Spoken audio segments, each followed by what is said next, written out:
welcome to God's 5 Minutes with Pastor Ed Wilson. Reach him at GodsFiveMinutes@gmail.com. Now, here's Ed Wilson with God's 5 Minutes. Hello, friends. Thanks for tuning in today. Have you ever wondered just how close a person can get to God?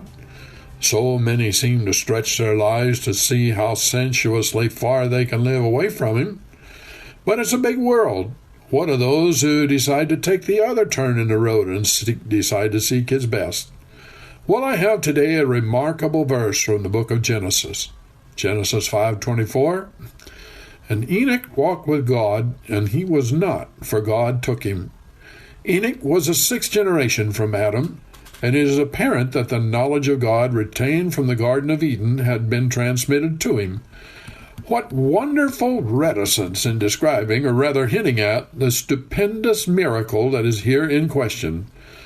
Is that like a book that came from the legend-loving and legend-making brains of men, or does it sound like the speech of God, to whom nothing is extraordinary, and nothing needs to have a mark of admiration after it?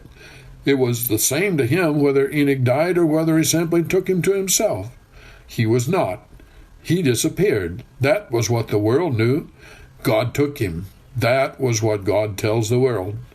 Thus, this strange exception to the law of death brought the future life into the realm of fact and took it out of the dim region of speculation.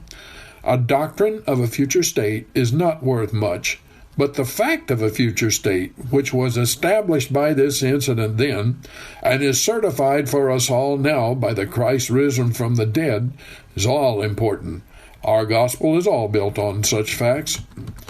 This wonderful exception shows to us that the natural end of a godly life is union with God hereafter.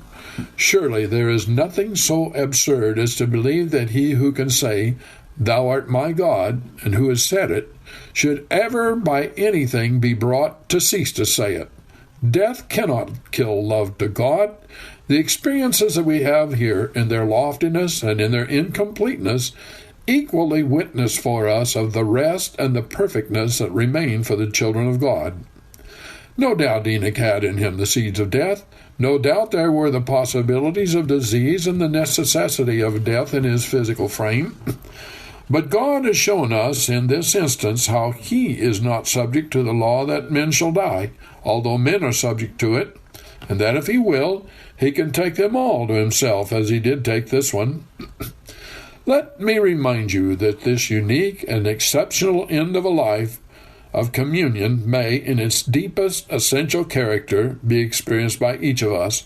Psalm 49, He will deliver my soul from the power of the grave, for He will take me. This word take is translated from the same word used to describe Enoch. The psalmist expects his soul to be delivered from the power of the grave because God takes it. And again in the great 73rd Psalm, Thou wilt guide me by thy counsel, and afterwards take me. There's that word again, to glory.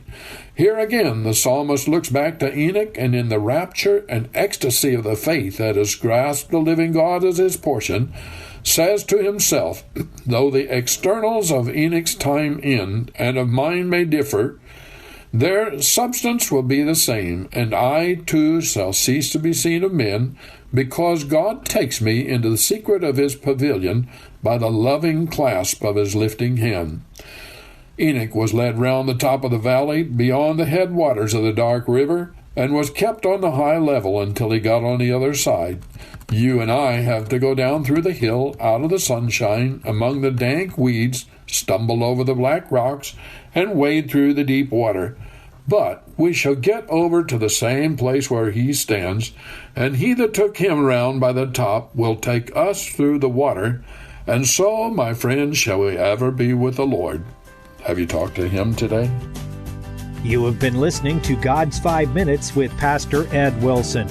Reach him by email at GodsFiveMinutes@gmail.com. Tune in next time to hear more encouraging thoughts from God's Word on God's 5 Minutes with Pastor Ed Wilson.